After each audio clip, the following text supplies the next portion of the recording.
Sous vos pieds, foisonne la vie. Vous pensez fouler de la poussière, de la boue ou de la roche? Alors qu'en réalité, la vie est encore plus abondante sous le sol qu'au-dessus.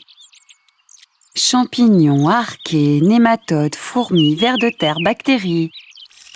Encore peu connus, des milliards de micro-organismes jouent un rôle essentiel dans la croissance et la santé des plantes, et de façon plus générale, dans le fonctionnement des écosystèmes. Nous allons nous intéresser aux associations entre les plantes et des champignons du sol, les mycorhizes. La mycorhize est une histoire ancienne. Elle serait à l'origine de la colonisation de la Terre par les plantes aquatiques. La forme la plus ancienne et la plus répandue, la mycorhize à arbuscules, est présente chez plus de 80% des plantes terrestres et la plupart des plantes de culture. Elle est une précieuse alliée en matière de production végétale, de santé des plantes, tout en étant respectueuse de l'agro-environnement. Voyageons dans l'infiniment petit. Au cours de la mycorhisation, les hyphes, qui se présentent comme de minces filaments, colonisent les racines de la plante. Les mycorhizes prennent forme. Le champignon se ramifie dans la racine, permettant les échanges de nutriments entre la plante et le champignon. La plante fournit au champignon jusqu'à 20% du sucre produit par photosynthèse. Elle reçoit en échange de l'eau et des nutriments du sol, tels que l'azote et le phosphore. Cette symbiose entre racines et champignons améliore la croissance de la plante, ainsi que sa résistance face à de nombreux stress. Prenons du recul pour avoir une vue d'ensemble. Regardez au-dessus de vous.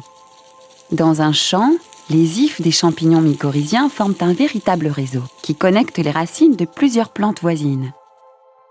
Ce réseau d'hyphes est capable d'explorer un volume de sol 1000 fois supérieur à celui exploré par les racines d'une plante.